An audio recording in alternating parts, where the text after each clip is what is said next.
My Andrew is doing so well, he's managing a condo in New York City. During Thanksgiving at my husband Andrew's family home, Nicole proudly boasted about her son to the large gathering of relatives. Must be nice, Andrew getting to have all the fun in NYC. He's not just having fun, he's working hard and living independently in New York City. Whether it's Thanksgiving or New Year celebrations, whenever relatives gather, Nicole never misses an opportunity to flaunt Andrew's success in New York City. Clarice seems to envy him, but Nicole always reassures her. Finally, Andrew wraps up the conversation with, "You're always welcome to visit. We've got plenty of money. You can stay for free." Andrew, perhaps a bit more talkative after a few drinks, seems to enjoy bragging just as much as his mother, unlike his quiet father Eric. But it's a carefree thing. I couldn't believe they could tell such lies right in front of me. The only ones who know where all that financial freedom comes from are Andrew and me, Emma. I'm 32 and an investor. Before marrying Andrew, who's 2 years older than me, I was glued to 4 27-inch monitors, a laptop, and 2 cell phones, day trading. But after we got married, I changed my trading style to spend more quality time with him. And now we're enjoying our newlywed life. We met about 6 years ago, when food delivery services were becoming rapidly popular, a godsend for someone like me, who was always staring at computer screens. For a fee, they'd deliver anything from a cup of coffee to desserts. And the one who delivered to my home was my future husband, Andrew. Thank you as always. With a calm voice and a soft smile, he bowed, making his silky black hair flutter in the wind. At that moment, it felt like rose petals were dancing in my mind. Whether it was hot or cold, he never made a face. I found myself falling for him, and started to look forward to seeing him during deliveries. Truth be told, just seeing him was enough for me, but it was Andrew who made the first move. If it's not a hassle, may I make personal deliveries to you? That led us to exchanging contact information, dating, and eventually getting married last year. But there was a significant issue with our marriage. To put it simply, we were what society refers to as an unequal marriage. Even before we were married, my assets were already exceeding $100 million. Both my parents are investors as well. My dad enjoys breeding racehorses as a hobby, and also manages a ranch. My mom primarily invests in real estate, and travels all over America. They're both active investors still. Raised by such parents, I was nurtured to become a top-notch athlete in the world of investing. So, Andrew had moved to the city after graduating from a local high school and dropped out of college. He tried to make it as a comedian, but never really got his big break. On days without gigs, he worked part-time to make ends meet. Turns out, Andrew was living paycheck to paycheck, with no savings to his name. All he had was love for me. I thought it was no big deal since I could support us financially. We were in love, so why not get married? But Andrew's parents were dead set against it. Relying on a woman for financial support, can't even mention that to our relatives. No money for a wedding? Unthinkable. You see, in Andrew's hometown, the cultural norm was that men should be the providers, and women were to assume a lesser role. Andrew, without a steady job and low income, was considered totally unsuitable as a grown man. So, to get their approval, I decided Andrew should quit comedy and find a stable job. What surprised me was how quickly he gave up on his dreams of comedy. He chose me over his dream, and that made me incredibly happy. We quickly started planning our new life together. First, I sold my old high-rise apartment and bought a condo. Let's tell your parents that you bought this condo. Once it's bought, we wouldn't have to worry about rent. And since condos are cheaper than high-rise apartments, it wouldn't raise eyebrows if Andrew was said to have bought it. This way, we managed to show his parents that he was standing on his own feet. Eventually, Andrew found a job as a sales rep in a small business, and we got the green light from his parents. Marriage was finally on the cards. I'm sorry for not having the means and putting a burden on you, Emma. I'll start chipping in for the condo from my salary, Andrew said. That's okay. This is for us, after all. Let's be happy, I replied. Initially, Andrew did promise to contribute, but it never really happened. We ended up having completely separate finances right from the start of our marriage. I didn't know how much he earned monthly, and he didn't know my earnings either, but he probably guessed I made more and felt no need to contribute. I could roughly estimate his salary, so I never insisted on him chipping in. Aside from the money issues, our married life was pretty smooth. That was until that moment. Andrew, help me. On the intercom screen was Nicole, carrying large bags and sobbing, calling out for Andrew. Jolted awake at 6 a.m, we rushed to the door still in our pajamas. Mom, what's going on so early in the morning? Eric's been terrible. As soon as she barged in, Nicole started telling us that she had a huge fight with her husband and got kicked out. She was tearfully asking Andrew to be on her side. Mom, what did you do this time? Andrew speaks gently to Nicole. Just spent a little money, that's all. Nicole looks up to her son in his 30s, trying to justify herself. Andrew sighs deeply. Please be home before I get back from work, he says coldly to Nicole. He then puts $100 on the table and starts to prepare to leave. Andrew tells me, you don't have to do anything for Nicole, and you don't even have to listen to her. Then he leaves. Stingy, huh? Only $100. Nicole puts the money Andrew left into her purse, mumbling loud enough for me to hear, clearly disappointed by the amount. By the way, this isn't the first time Nicole has been wasteful. Just the other day, I heard Andrew talking on the phone with Eric, who had discovered that Nicole had taken money from his wallet. Even quiet Eric seems to have lost his temper this time.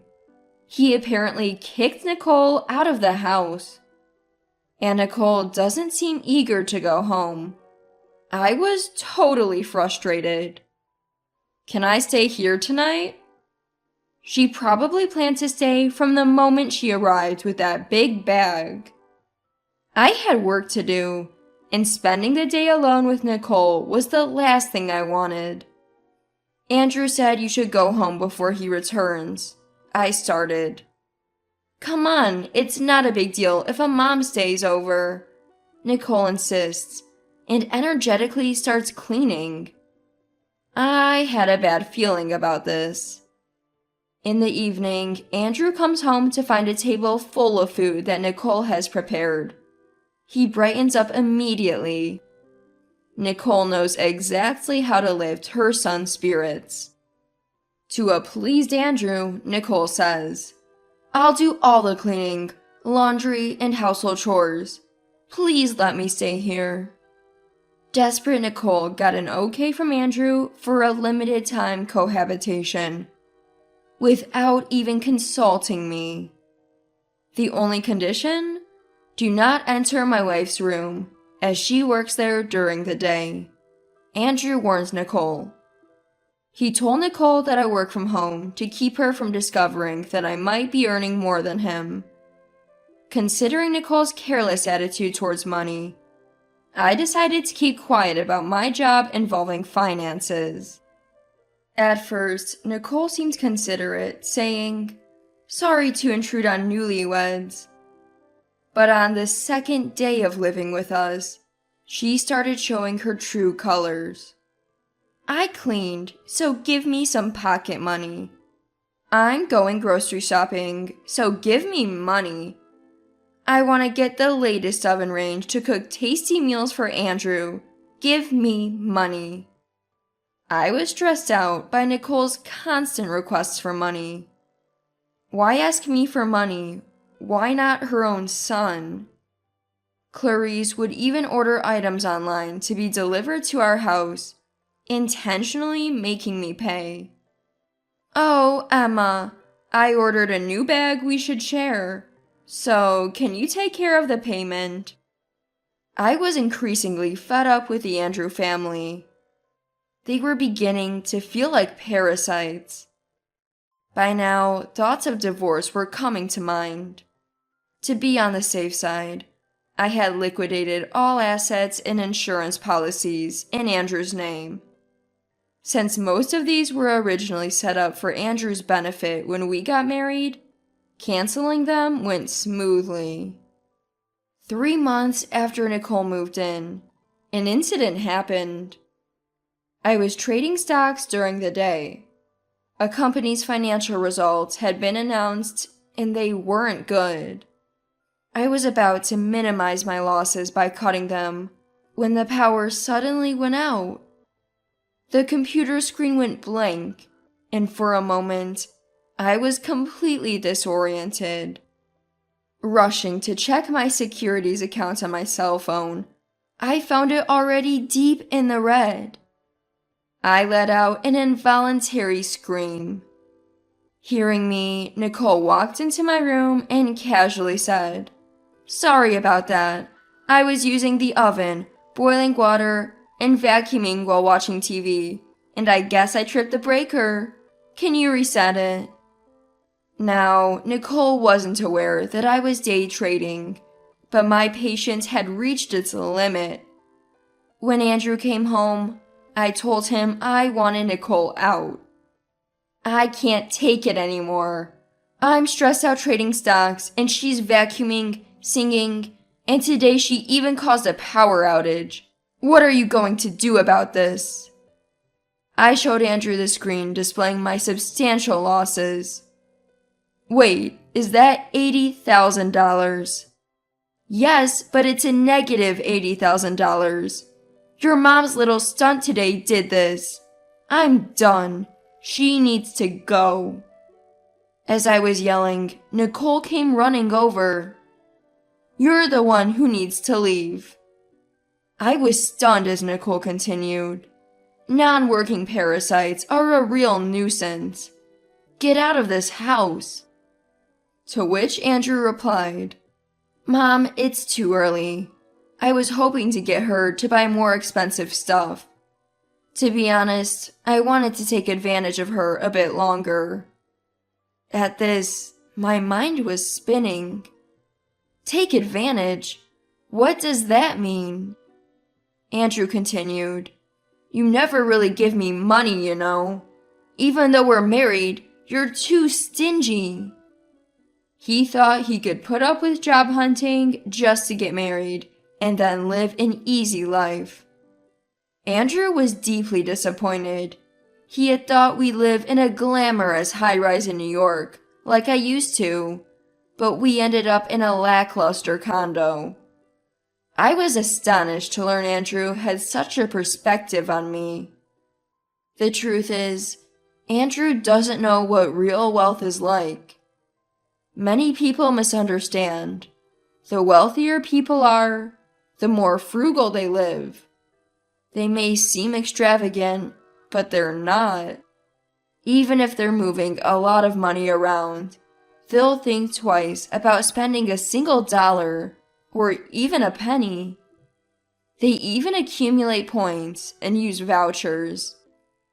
The truly wealthy may have money, but they don't waste it.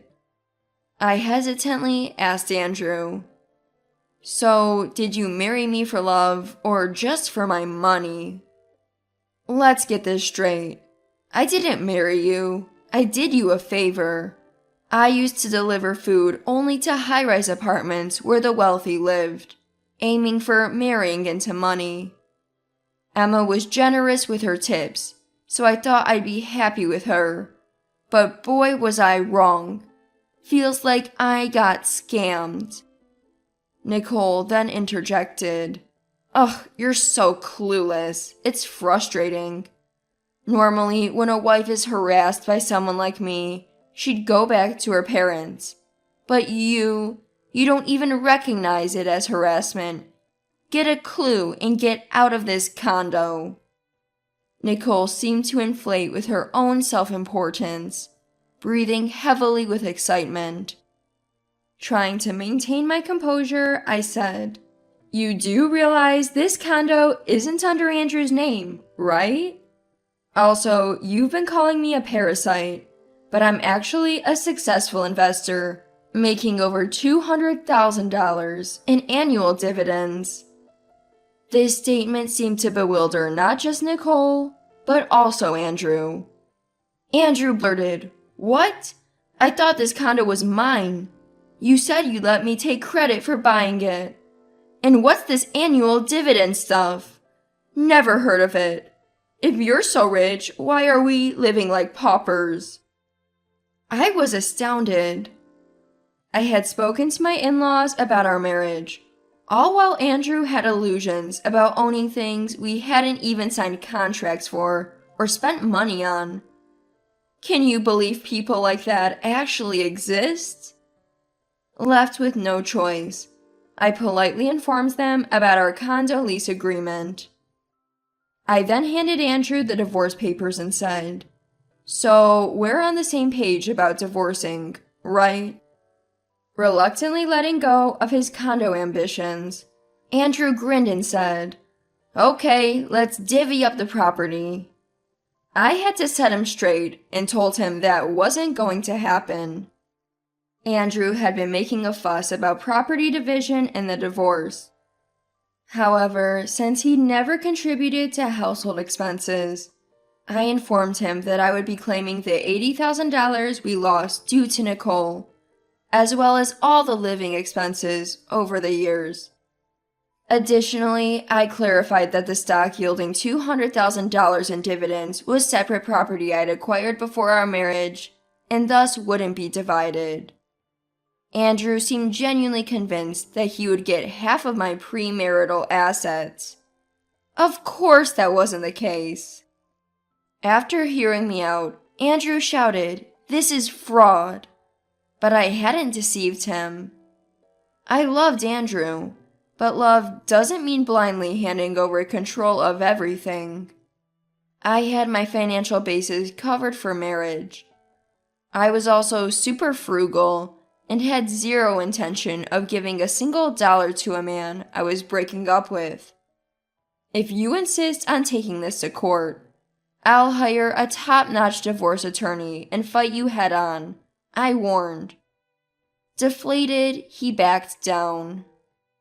Furthermore, I laid out the terms clearly.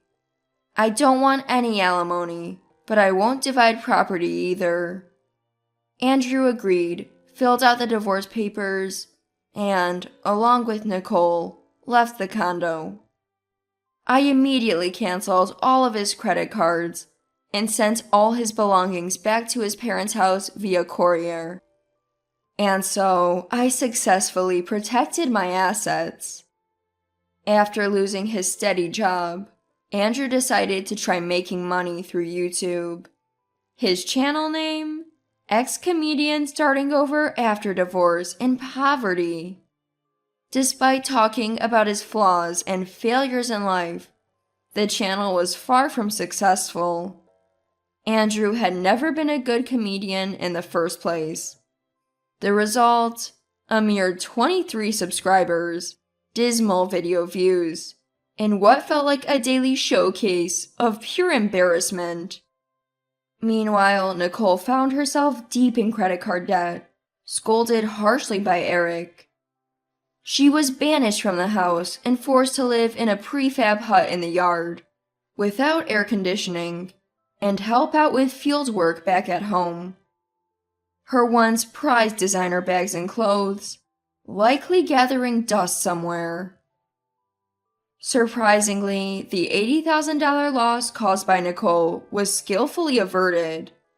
Instead of cutting losses, I went with average buying and successfully dodged that financial bullet. I might not score high in love, but when it comes to making money, I do better than most.